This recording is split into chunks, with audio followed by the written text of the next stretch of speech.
Morning, Joe. Hello. How you Good doing? morning. How are you? I'm well, thank you. How are you doing? I'm doing very well, thank you. Where are you? Breathe. Are you in LA? Breathe. You in LA? I am. Yeah, I'm in California right now, yes. Okay. Is that home for you now? Well, home is where the family is, but I spend a lot of time in California. Yeah. And obviously have a home here.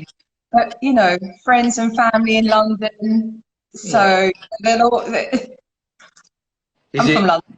Is it hard? Is it hard being away from them right now with everything going on? It's hard being away from family, and I think more on the physical aspect. Right.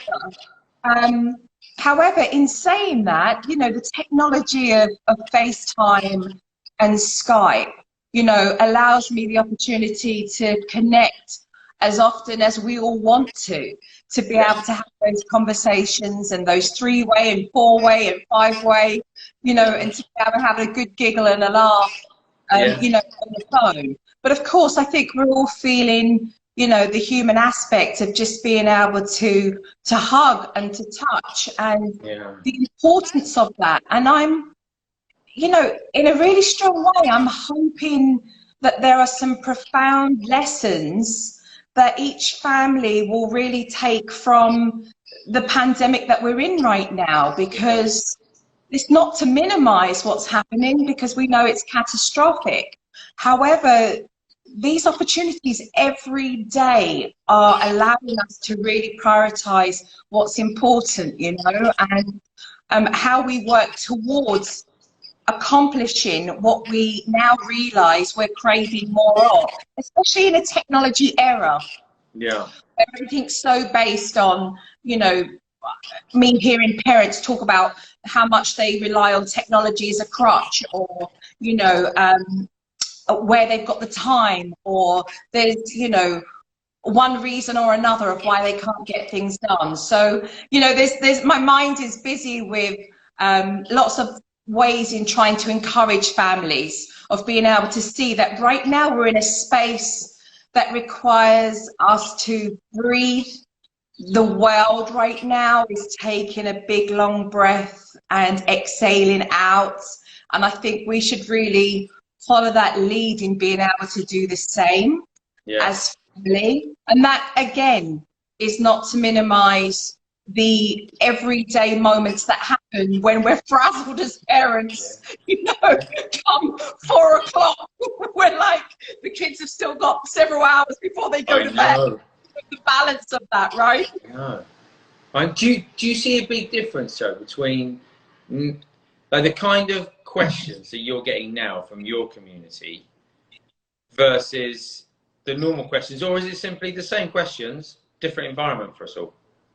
It's some of it is immediate, as in the circumstances that were laid upon us, homeschooling, for example, and giving ourselves a break in recognizing that we are in a crisis homeschooling. We are not homeschooling, right, in a crisis. And then there are the immediate relationships on an energetic level, which allows me to be able to talk about how I can create with families individually and on a mass more healthy boundaries that allow us to have space individually and be unapologetic for that, but also give our children the opportunity to have space, because I think as parents, we feel like, I need the break, I need the space, but our kids do too. They need the break from us, they need space from us as well, in a very healthy way, to be able to, I would say, practice being okay in their own company. And being able to enjoy whatever they're doing, and to allow the mind to ponder and to daydream and to make that motivate them in one way or another to be creative. And then there are the parenting questions that I would answer that whether we were in a pandemic or not has now highlighted what needs to be worked on for many parents. Give me the top three, 2 or 3 that spring to mind. Everything that you're at right now is facilitating for families, which I have to say, thank you. No, thank you. Thanks. In a major way, thank you. Because whether it is shown through my shows, it will always, Andy, always be verbalized to the families that I work with. I'm a huge fan of Headspace. I use it personally. My husband uses it. My grandson, because I'm looking after him right now. And the beauty of the app allows families to address the subjects that I'm dealing with right now, which is behavior. Yeah. And the importance of children calming down and being in a place where they can cool off, because emotionally they are also going through their own journey, your children, and you know, those teenage years. Yeah. Sleep is a big one. Yeah. Because families are recognizing now that the routine is needing to be flexible, and the importance of that. And I would really say the importance of learning to shrink, which you were talking about before I came on. Yeah. Learning to shrink a worrisome situation that may have magnified tenfold into a space where we feel so overwhelmed that we feel as a family that we don't have a grip on. So having spent time obviously going through the app, using the app, and recognizing the importance of what's facilitated now for children, the wonderful thing, which I really loved, and my grandson loves it very much as well, is being able to visualize, what you talk about, is to imagine the chicken and the monkey, and they're getting bigger. And that's my mind. And then it's getting smaller. But it's so true in being able to take a situation and to recognize that if we can help our children to visualize a situation, whatever it is that's relative to them, and to be able to put it into perspective, to shrink it, to take that visual woody woodpecker, that farm animal, whatever it is, and to be able to recognize it getting smaller. In perspective, we can teach our children how to be able to do the same, so that it becomes a life skill that's introduced to them at a very early age, and that they can use in their adulthood. Yeah. What do you think about that, Jo? Because I feel, and I'm sure lots of people say this to you, I remember being in the UK and you were always on the TV, and so it feels like, you know, not that I know you, but kind of I've been listening to a lot of your messages over the years, long before I had kind of kids. Yeah. Do you feel, in terms of social emotional learning, in terms of mindfulness, kind of however you like to kind of phrase it, over those years, over those decades, like, what do you see? Do you see a shift in the right direction, or what I think is the right direction? Is it changing? No? I say no with optimism, because I haven't seen such a large number of parents feel so unconfident in their parenting skills. That's me being very honest and truthful. And it's very concerning and alarming. And I do believe that some of those circumstances have come from parents seeking knowledge and not knowing exactly where to turn to, and being led in a place where, almost imagine you're in a supermarket aisle and there only used to be 5 cereals, and now you have 50 cereals, and you're like, well, they all say that they've got fortified vitamin D and they're all great for you. So true. Which one? You know?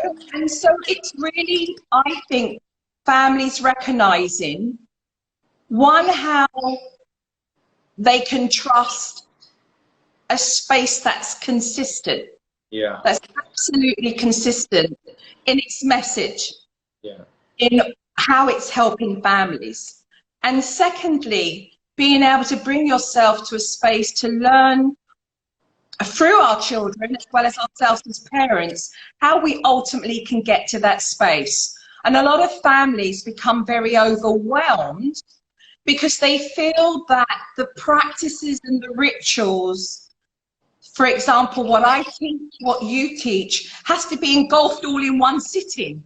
Yeah, right. And it can become very overwhelming. Yeah. And all we're asking parents to do is to have the courage to take baby steps forward and just introduce yourself and take one little stepping stone at a time, because that's how we learn anything.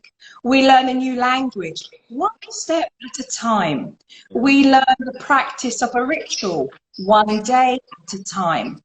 So collectively, if we can all understand that, if we can just embrace and be open to the idea of something new, that we hear and see so much of being able to help us, then the consistency and the repetition of that would really help us all as a family, you know? So talking about sleep and behavior and impulsivity and the importance of calm, that all is relative to repetition.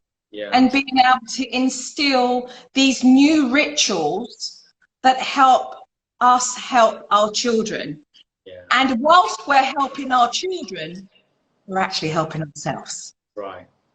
Because I've always believed that children are little spiritual teachers anyway. You know, they come into the world and we all give ourselves a good pat on the back after the first year. You know, we've got through the first year. You know, they're alive, we've done well. We're still breathing and we're doing good.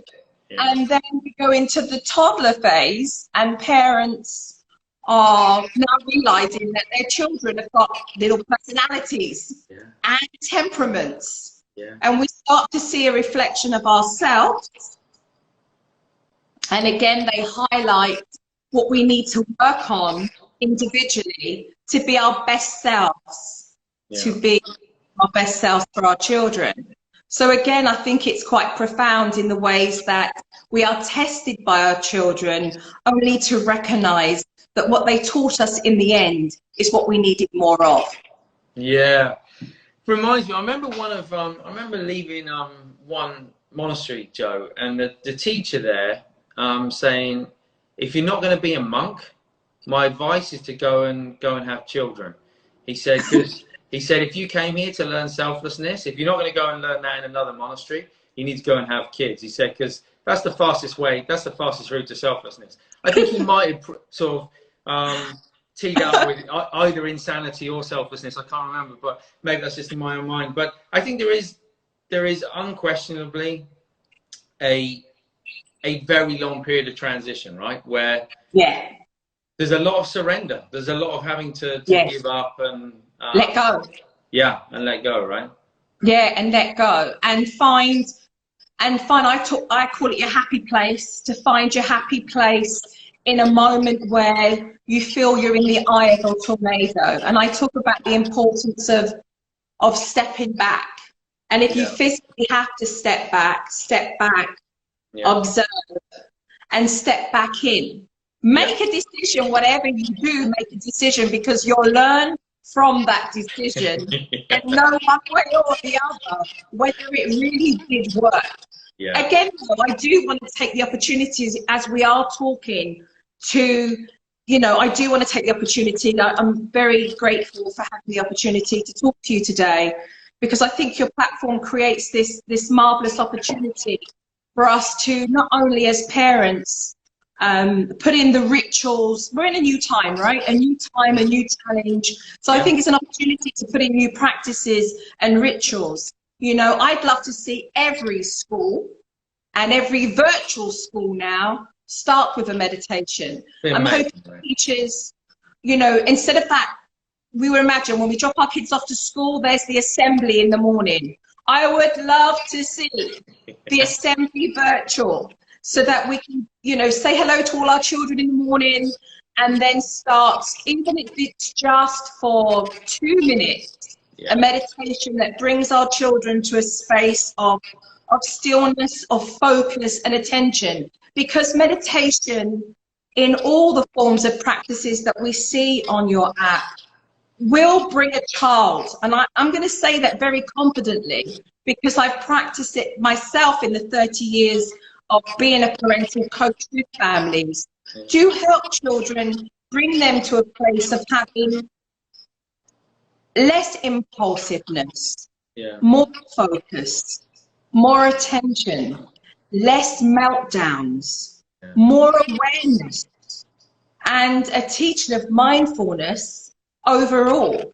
So for all of those families that are wondering, how do I, this has to be the yin yang of being able to put practical techniques and life skills in place alongside the practice and the ritual of different forms of meditation each day. And maybe the word meditation for families, you know, freaks them out a little bit. Yeah. But just the practice of action, practice of doing something that is consistent for such a small period of time.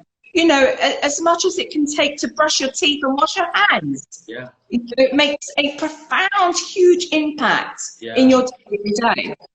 And on that, I know you mentioned that you've done it. I don't know if you said it was with your children or with your with every family, for the last 30 years, with every family that I've ever taught, ever helped. Yeah. And certainly, I'm actually looking after my grandson right now. And we, every morning, we do, he's learnt the word gratitude, he's nearly 6. Yeah. And every morning at breakfast, we hold hands and we say, what are we thankful for today? Yeah. And we really sit and home in on that. And I remember it, first of all, he watched by example. And then he said one thing. And then within a week, he was like, I'm going to do it first. And his hands were out, ready. Now, you can do this with hand holding or not, but I love the idea of just touch, you know, and holding hands. And I could see that his mind had already thought about this. He was ready, like he knew he wanted to participate. And it's a part of our ritual, you know, which I know he's going to go home and say, right, we're going to do this. This is what we're doing. But there are moments when we come together. Yeah. You know, I call it, we're going to have quiet time, calming down time. And together we'll regroup and do that. And then he'll have some quiet space. And again, I would, you know, encourage families to be able to do that because it's full on. You know, it's full on when you're dealing with different ages of children. And that was the bit I really liked about it. It was the fact that you do it together. I think very often, you know, parents I speak to, they'll say, oh, you have meditation for kids. And the idea is in their minds that you just send them off to the bedroom and they do it. I think it's such a precious moment in the day to come together. Like, it's such a bonding thing as a family. Especially if we're all kind of, if we are in a situation where we're squeezed together, if there is a lot of conflict or a lot of kind of voices in a house, in a room, like really valuable to all be together, but not to be talking, to be quiet and sharing something different. And I think that's most important because we're all learning now the importance of connection. Yeah. In a space where we feel like we're being pulled left and right, you know. Yeah. And the groundedness of that, because children, like adults, like some adults, like I practice the importance of what I do to be able to help, to ground myself before I enter any home and help any families, you know, intuitively as well as on a personal level. My husband, he's the opposite. He's like a balloon. He'll go up in the air. Yeah. And I'll pull yourself back down, darling. Pull yourself back down.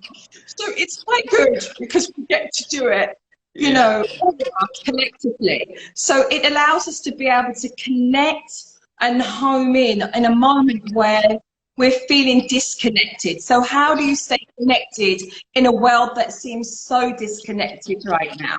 You know, and again, it allows us to be able to do that. I think people become very, you know, families get very caught on the idea that it's something that they need to know already. Yeah. And it will test them.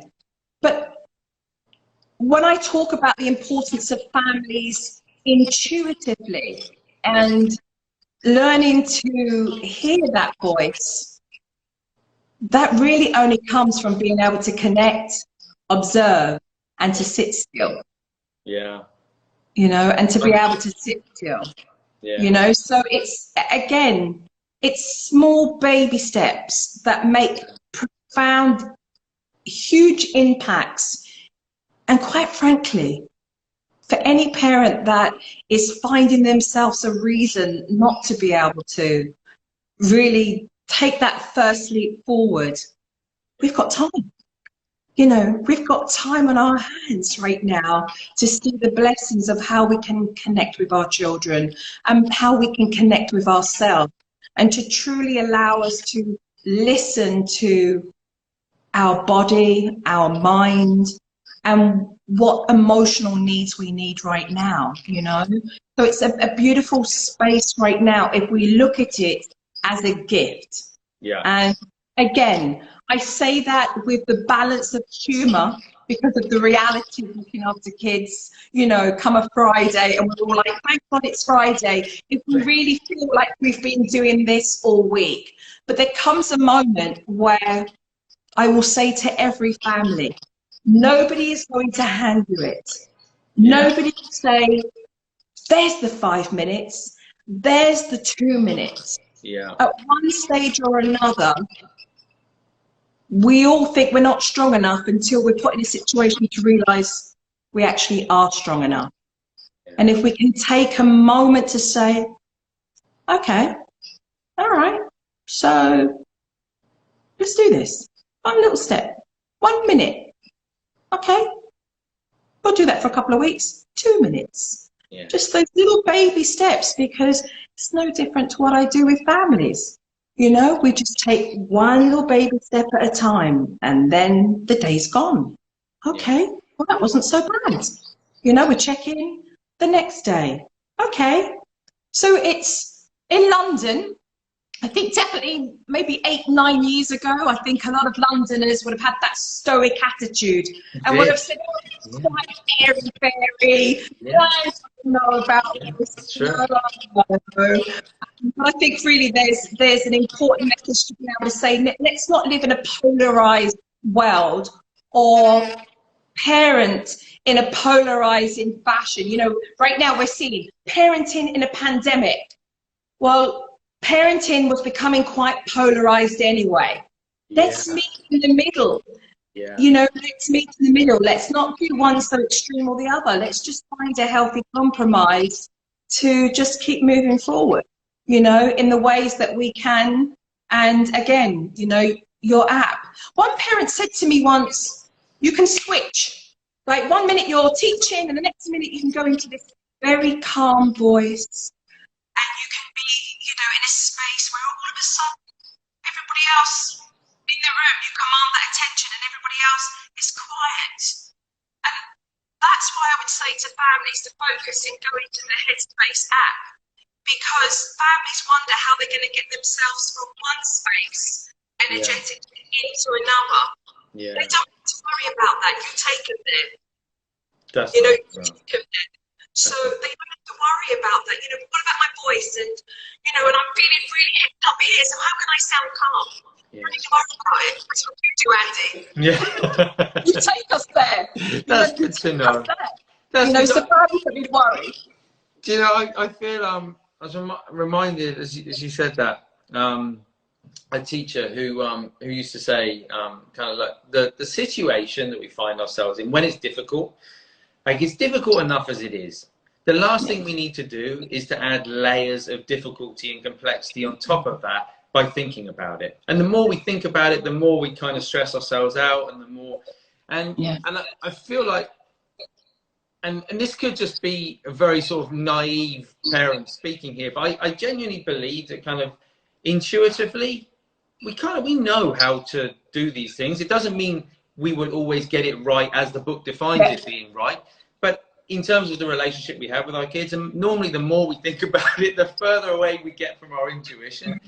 Like, is that something that you know, when you go in and visit these families, because some of these families, they're quite extreme, obviously, you know, as TV as well, but You need help. they're also representative of a certain kind of population too. Yeah. Like, do you find that a lot of it is kind of compounded by the parents sort of getting lost in thought? I would say that there's a little bit of both, because I'm taking family through transitions. So sometimes it's about a transition for a young child that's maybe in a crib, and now, you know, they're transitioning into a bed, and that's given the opportunity for the child to recognize there's no guard, they want to get up. Right. But a lot of projection does happen. Okay. So when you seek to help a family, especially now with the new season of Super Nanny, so I'm back filming Super Nanny now for the last time, and for me it was important to go back and break the fourth wall and say, look, you know, families saw how I helped the parents with the children, but I actually go in and help the entire family. Yeah, right. You know, you go in, you know, you help the whole family. You can't just help the parent with the child. You have to help the parent too. You know, so the importance of being able to bring parents to a space of being able to recognize where they're at, become more aware of that, and to be able to give them practices and techniques to help themselves, ultimately decreases the projection that then is put on to the child. So I think it's important in a time like this, when we are surrounded by media everywhere, to be able to look at how we react to that media, or the information that we're requiring every day. Flick, flick, flick, swipe left, swipe right, swipe up, and how that's making us feel. Because we will, without realizing, project a lot of that anxiety onto our children too, without realizing. So it does require us to check in with ourselves and to be really honest. You know, you have to look in the mirror, and if you don't, then I turn up and become the mirror for you. Be warned out there. You know, in being able to present that truth, so that we could be in a better space. And that's really what it's about, in being able to be honest and truthful, so that we can bring ourselves into a space that is a lot happier for us in our state of mind, and the environment that we're creating in our own sanctuaries at home. And that's a learned practice, because trust me, I wasn't born with that. You know, I've done that through hardship myself, you know, through grief and difficult times and circumstances, you know, as a young woman, you know, to the mature woman I am now, and having the opportunity through experience to be able to pass that wisdom on and expertise to many families, you know. So again, I think it's important for us to recognize that we can find, and I'm always in this balance of, again, I'm always in this balance of, I'm not going to sugarcoat it. I am going to be very truthful, but there's a lot of positive and a lot of optimism that surrounds the space that we're in right now, in really being able to create energetically relationships with our children that will make a profound difference in your relationship with them now and as they grow up, the young teenagers that you have now and the young adults that they become, your relationships with your partners, your relationship with yourself, which is key for any relationship that you have with anybody, your co-workers. So again, it's all in the understanding that if we can just make a moment to go, yes, I'm going to let go, yes, and just take baby steps every day. And you know what? I'm going to give this a go. Why not? I'm at home. Yeah. You know. I love it. How do you like it with your? Do you take moments where? Do you take moments where you have that space, and then you give your little one their space, because you want them to be in that, you know, like parents say to me, my kids, parents say to me, my children, they keep following me around like Mary and Little Lamb. They're there. They're there. I want them to go and play. Go and play. And I say to families, well, you know those commercials that you watch where Hasbro and Mattel and all those great big toys, they show the children playing? You're not going to buy the present and then the child's just going to know. Yeah. Like, you've got to teach your young children how to play. Yeah. Play and stay, play and away. Play and stay, play and away. So it's the same kind of thing. Connect, give each other space. Connect, give each other space. It's the same kind of thing. Do you do that with your family, with your little one? Do you have moments where they just do their thing? Yeah, so we got a 2 and a 5. The 2-year-old actually really likes just playing on his own. He's very content to kind of, so we'll play with him, and then we'll leave him because he's quite happy playing on his own. The older one kind of wants a bit more stimulation and tends to be, but the one thing I've noticed kind of during this time is that normally, and I think just generally there's a lot of over scheduling with kids these days, and I mean, I'm not a fan, but anyway, one thing I have noticed is the older one kind of actually experiencing boredom in a really positive way. I think in a really positive way. Yes. Like he's having to kind of, he's like, I don't know what to do.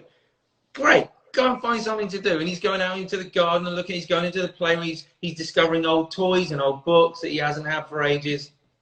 And I feel like that as a creative kind of Kickstarter has been a really positive thing. So for all those families right now that are watching, that say, what do I say when my child says, I'm bored? Say, okay. Brilliant. All right, sit with that for a minute. And see what you want to do with that. No, he's come up with stuff that he just wouldn't have had the time for before. But a lot of parents feel the need to control that. You know, like, I've gone through everything. I don't know what else to do.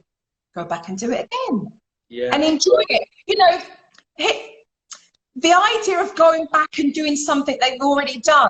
Well, we do that when we go on holiday. Yeah. We take a trip to Italy and it was fantastic, or we go to somewhere in America or London countryside. We go back again because we love it and we see something different. That's exactly what's going to happen when parents do the same practices again. Something different's going to come up. There'll be something that they will learn different. Go back and do it again. Right. We dug out, it's been nice actually, we dug out kind of books that they're like way below his reading age and everything else. Well, he can't read, but you know, they're designed for kind of younger children.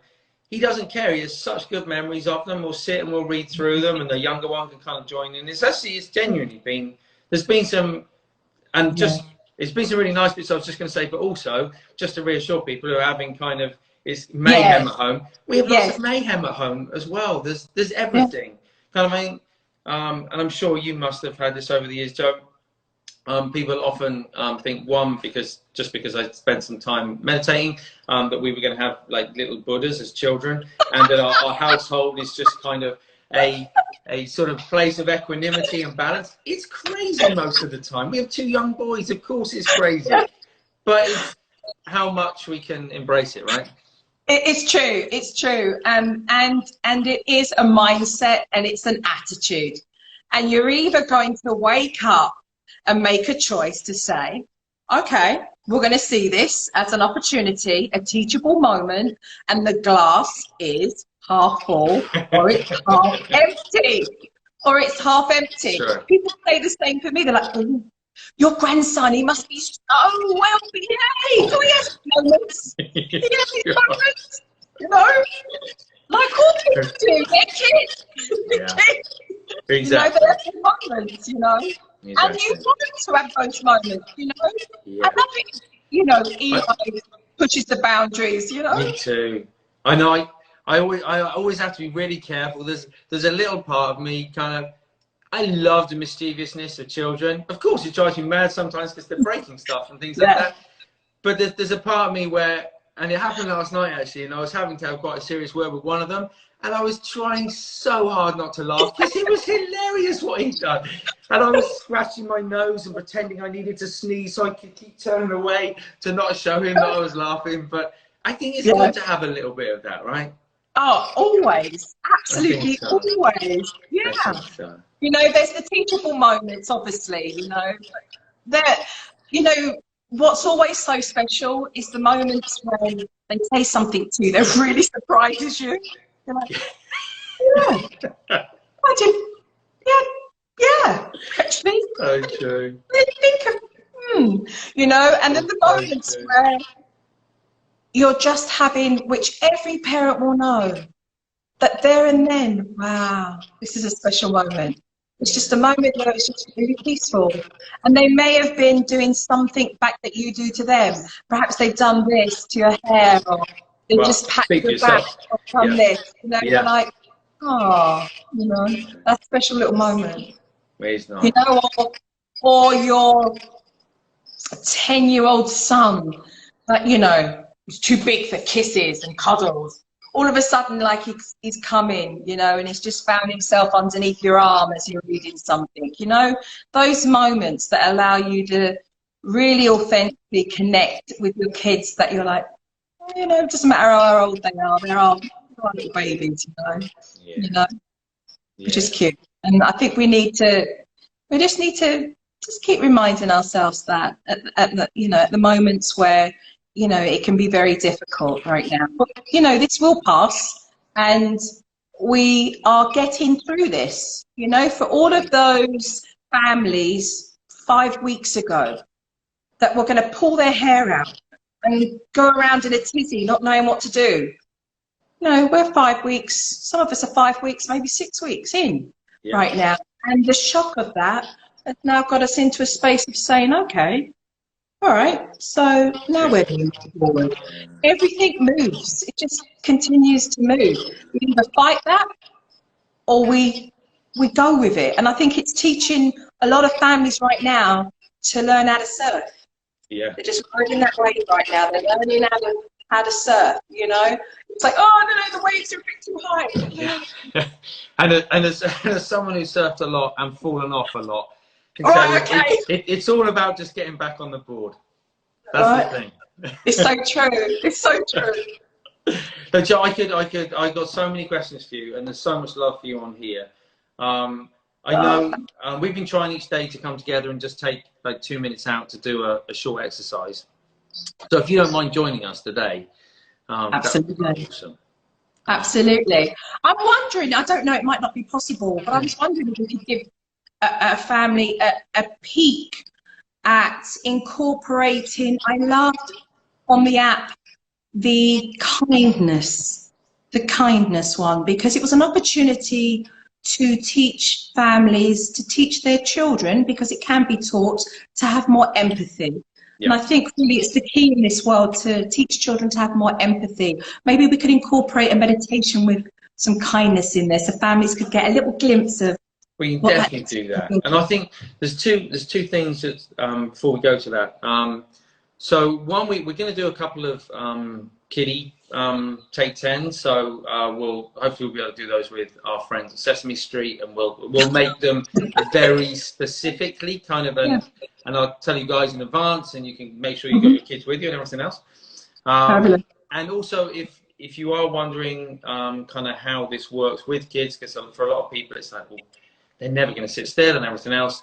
Again, you can do this lying down, and if you go onto the app and you look in the Headspace for Kids stuff, most of them are they're designed in a way to feel kind of friendly and accessible for kids of that age. So we'll do a parent one today, which incorporates kindness. But the ethos is the same. Kind of how do we encourage our kids to be able to find a place of calm, to feel a bit clearer, to be more patient, more generous, more kind, however we like to think about it. All the qualities that we just assume that kids will grow up with. But actually, it's really nice to give them the tools so they can actually sort of learn and cultivate those things themselves. Absolutely. Absolutely. Yeah. Cool. All right. Well, at home, feel free to make yourself comfortable. However you like to meditate, you can do it lying down, sitting down. we're going to start in the usual way. So eyes open, and just aware the space around you.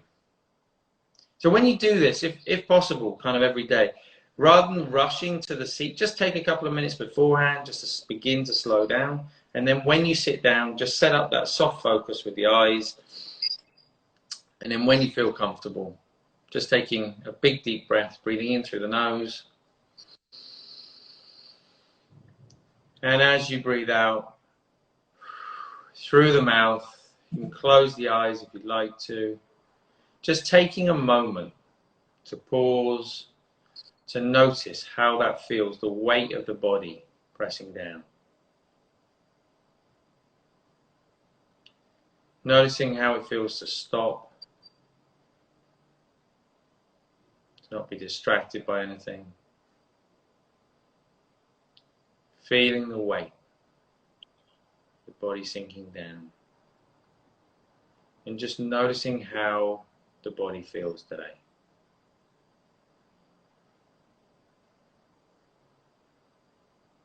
Sometimes the body will feel naturally still. Sometimes it might feel a bit agitated or restless. Just noticing how it feels. And in checking in with the body, just starting to notice the breath as well. So in just the same way, not trying to change the breath, not judging it, just noticing where you feel that movement. So that rising and falling movement. Might be in the chest, might be in the stomach. If you can't feel anything, just gently placing your hand on the stomach. And feeling that rising and falling sensation.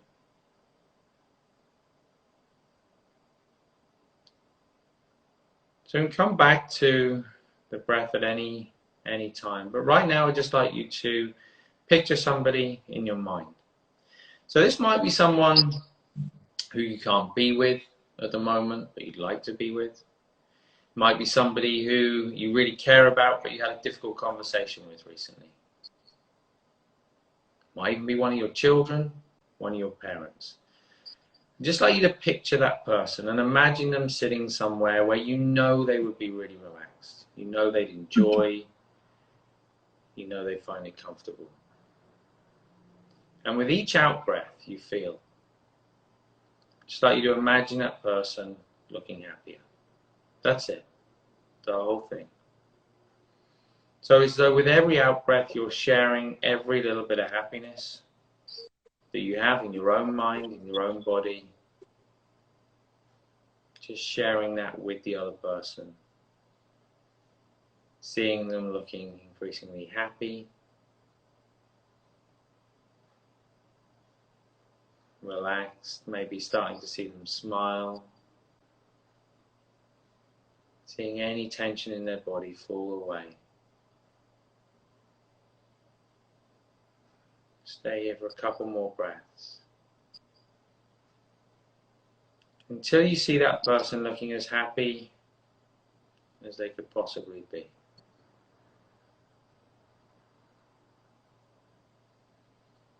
So letting go of that image, but allowing the feeling to remain, just coming back to the breath. Coming back to that contact against the seat or the floor beneath you. And whenever you're ready, you can just gently open the eyes again.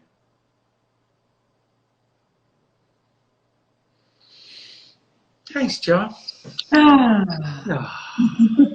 Thanks so much for joining. Really, I know you. There's been so many comments up here. I couldn't read them all out. There's been so many people commenting how much they've benefited from your advice over the years, how much they love what you do and what you're about. So thanks for making the time to join us today. You know.